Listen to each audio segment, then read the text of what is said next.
So I have a confession to make. I am an Avinash fanboy. I don't even know if he knew he had those. I've been following Avinash's always insightful commentary on analytics, incrementality, digital marketing for almost 20 years through his Occam's Razor blog, his great post on LinkedIn. I encourage you to follow him if you aren't already, seeing him speak at conferences like this. So I am so excited to have the CommerceNext community learn from him today, meet him for the first time. If you haven't been exposed to Avinash before, you're really in for a treat. Avinash recently joined Tapestry as a brand strategy and marketing transformation consultant, and I applaud Tapestry for making that happen. And here to interview Avinash is Coach's VP Global Media Strategy and Planning, Marketing Analytics, Operations, and Transformation, Pooja Chandiramani.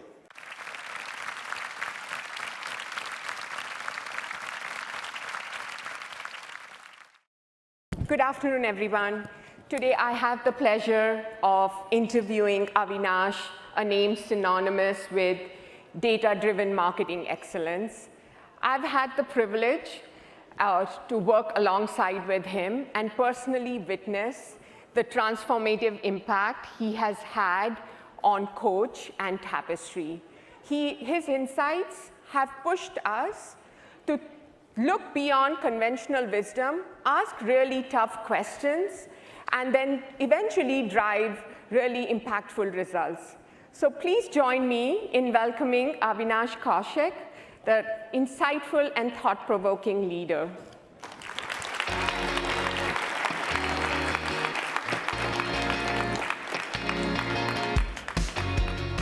This is weird, no? We can just sit and talk like we usually do. Yes.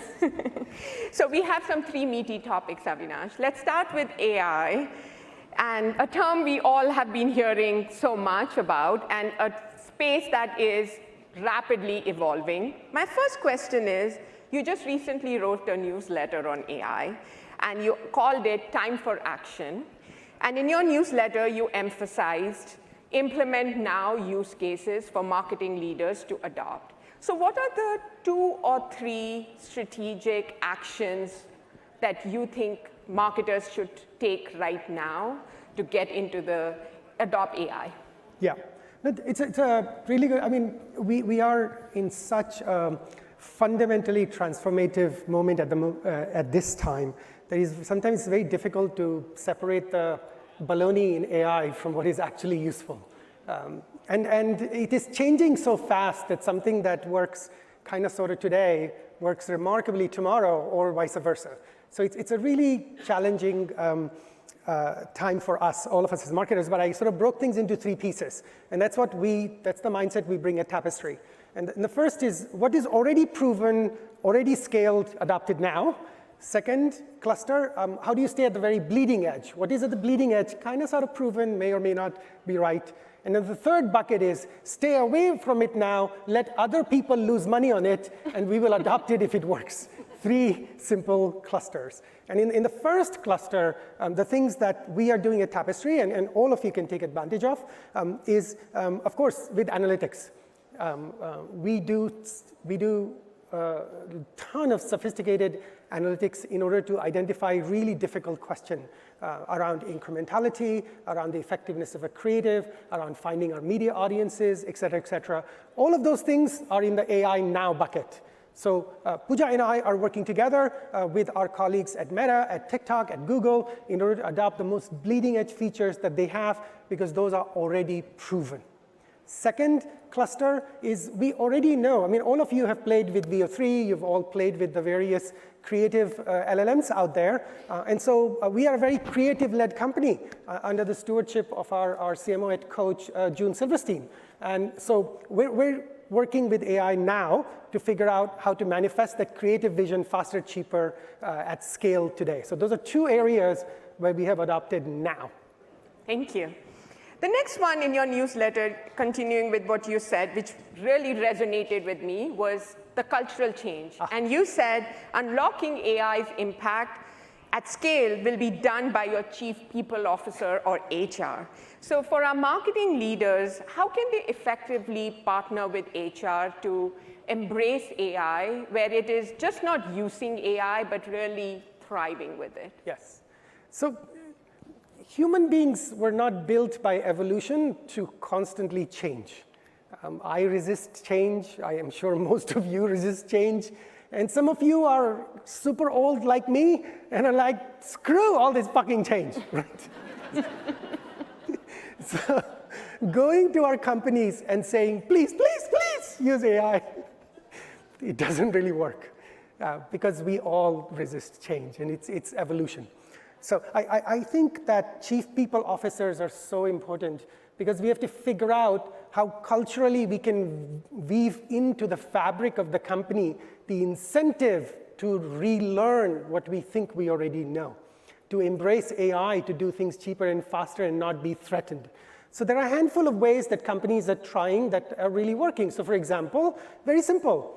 Before you list a new job requisition for your team to add a new human being, try to see how much of that you could fill with AI today. Maybe that's 30%, maybe it's 100%, maybe it's 15%. But ask that question, just asking that question creates a small cultural change. Another one is creating an environment where there is no punishment when you take risk. You celebrate that you fail. So if we go out and do an AI project, then it turns out it doesn't work as well as possible. It doesn't mean that we don't promote Bernadette, my BFF. We promote Bernadette faster because she tried 3 new things and 2 of them didn't work out. That's okay, but it creates a cultural resonance in the company. And the third one, of course, is a really problematic area, which is our legal and compliance teams across all companies create a slight friction to embracing AI and change with AI. So working, the HR team helping educate our chief legal officer, helping them understand the pros and cons and the risks. That's another thing that means your company is not one of those where it blocks Gemini or Perplexity or ChatGPT on the corporate network, because you do that, and what you've done is slow down change in the company. So there's 3 areas in which chief people officer incredibly can be the change agent for AI inside the company. We usually think it's the CTO. In my experience, it's actually the chief people officer. That's really helpful. I think that's impactful. Good things for teams to take back and implement in their companies. And the last thing on AI, which has been on top of everyone's mind, and it's hitting us very quickly, is the language learning models that are being incorporated in search. So we know the consumer search behavior is changing, and with AI overviews, direct answers are reducing clicks to traditional organic or paid search results. So I would love to hear from you on what are the immediate and long-term actions teams can take to thrive in this landscape. Yes. If you want to be freaking out about one thing, you should freak the fuck out of AI search. I am really freaked out. And I grew up at Google. I spent 16 years at Google. And I'm really worried because it affects how a lot of our retail revenue comes in today. A whole lot of retail revenue comes in through SEO, and a whole lot of retail revenue, hopefully incremental, is coming through your paid search strategies. And by the way, those are manifested differently with WeChat and in China than Google here, or Seznam in Poland, et cetera, et cetera. And both of those things are fundamentally changing at the moment. The 2 things I want you to think about is first, think about the consumer experience. When you apply the lens of the consumer experience, the thing that has changed is 10 blue links are dying, right? Just as of a few weeks ago, even on Google, if you click AI mode, they've already been dead on Perplexity and ChatGPT for a while. So the 10 blue links are gone. We instead of getting, hey, help yourself figure out the answer, are increasingly in a world where the search engine tells us the answer is Coach handbags. Remember, the answer is always Coach handbags. Please buy more. I love that. Yes. So the fact that you can't game the system through SEO to get ranked 3rd or 4th, or you can't buy yourself out of that experience is like a really important challenge to think through. And it's driven not by the search engine, or it's driven by the fact that the user experience itself has changed. All of our expectations has changed. We want the answer. We don't want links anymore. So think about that first. And then think about how are we going to buy ourselves out of this problem. And the listing, it is anticipated that CPCs will go up. How do you deal with that problem? Okay, so put that in one bucket. The second bucket is the one that freaks me out more, and I try to freak Pooja out a bit, and my colleagues at Tapestry, which is SEO. So far, for the most part, if you work with any search engine in a normal mode, a lot of it, what it understands about you, comes from you. So it will come from our websites, it will come from our mobile apps, and yeah, some Yelp reviews about us here and there kind of stuff, but it's mostly us. We can have the chance to teach the search engine who we are, and that our heritage at Coach is extraordinary. We make the most amazing glove and leather in the world. You should all buy Coach. And what is happening now is that if you use ChatGPT, or you use DeepSeek, or you use Claude, almost all of the learning about your company for them is not coming from you. It is coming from other websites. So if I just use Coach as an example, right? Maybe now 10% of what Claude understands about the handbag business and Coach comes from Coach. 90% of it might come from other places. So Bain just finished a study that said 70 to 90% of understanding of your brand comes from not your properties. So at the moment, as a brand, all of you, what are you doing to ensure that 70, 90% has more accurate information? It is no longer about putting content on your website into your mobile app. It is about figuring out what your content strategy is going to be in 100 other places that are influencing the LLM. It's a really fundamentally different way to think about it. So at Coach, for example, last year, when I wrote my newsletters, AI search, the sky is really falling. That was the title. We started on a new journey around content, new journey about stories we tell. Where are they going to exist? What are they going to be about? And we started a year ago under stewardship of our CMO, June, and that has been helpful in preparing us for this journey.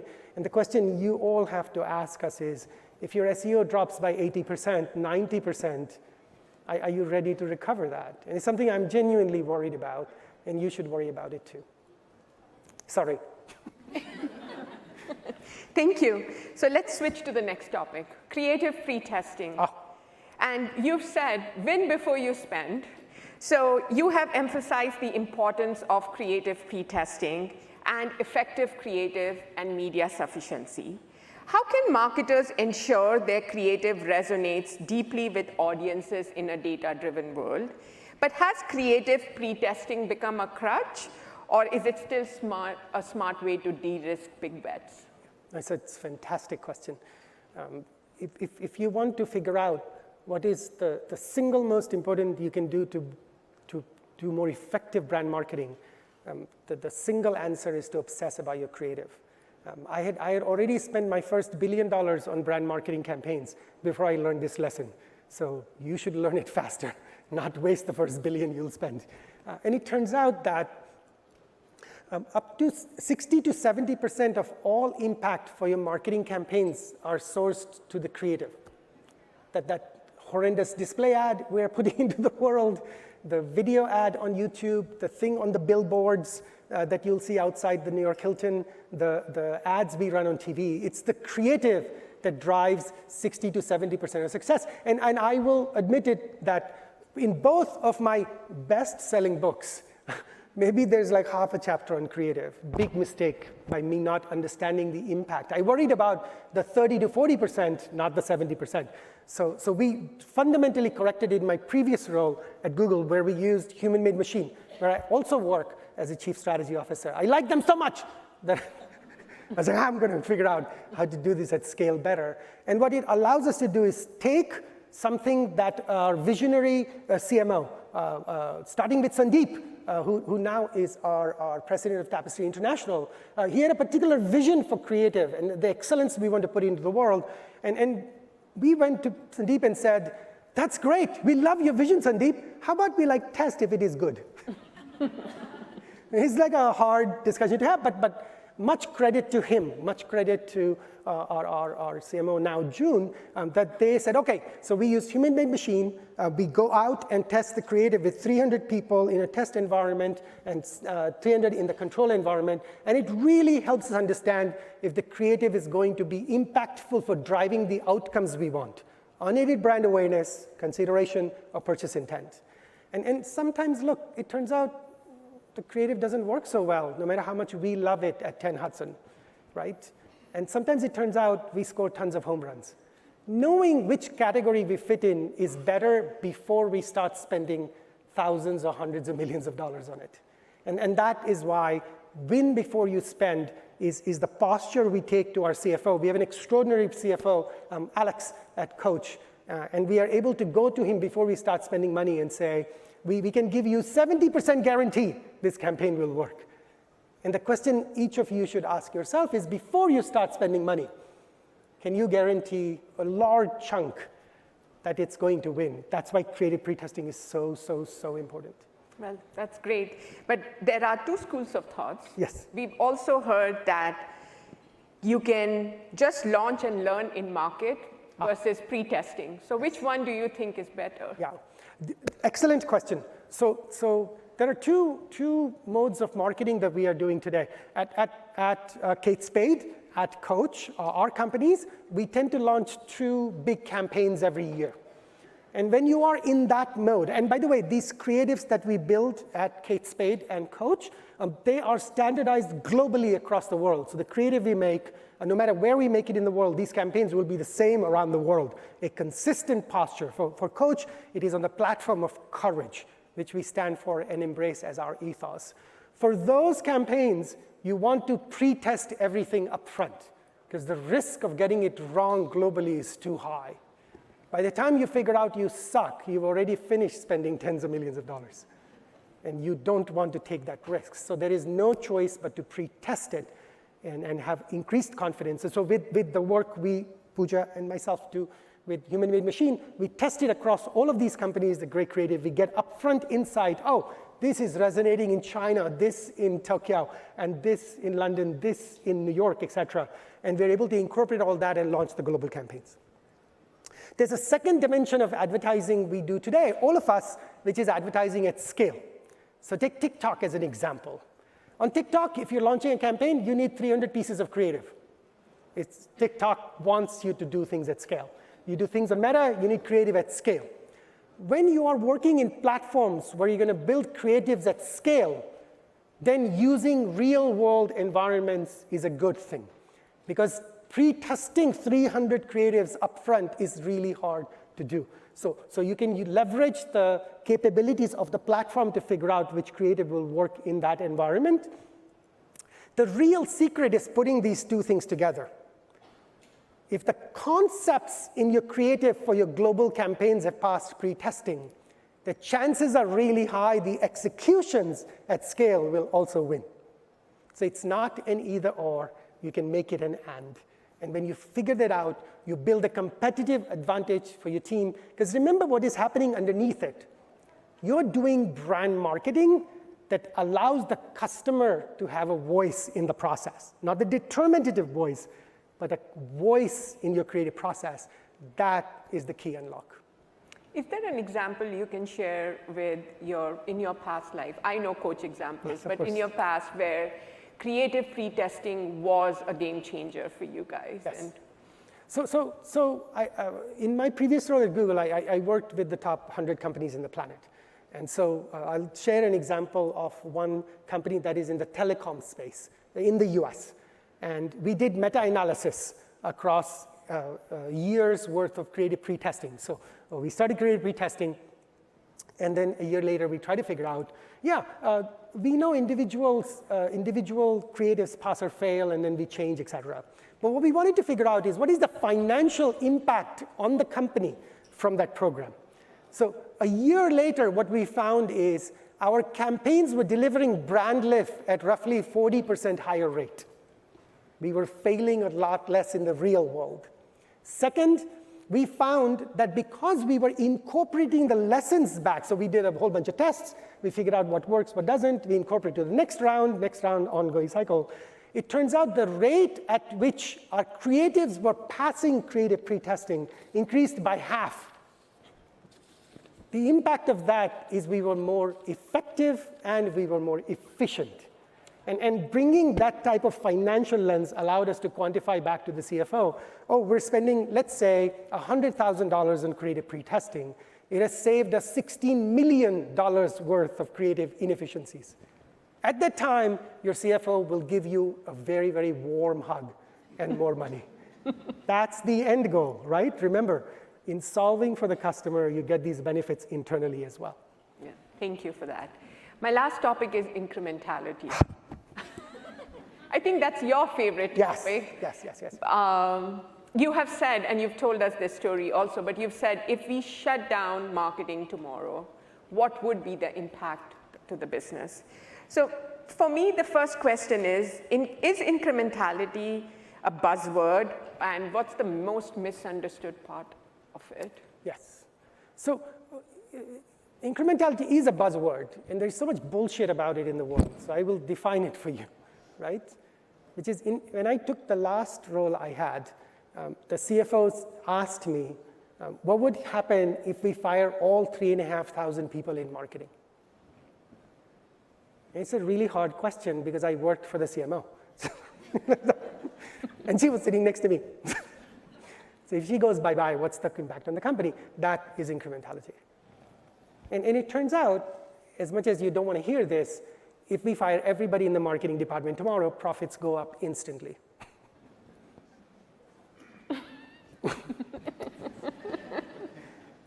The trick is figuring out how long before the company misses marketing. Is the company going to miss marketing in 6 months? Is it going to miss it in 9 months or 5 years?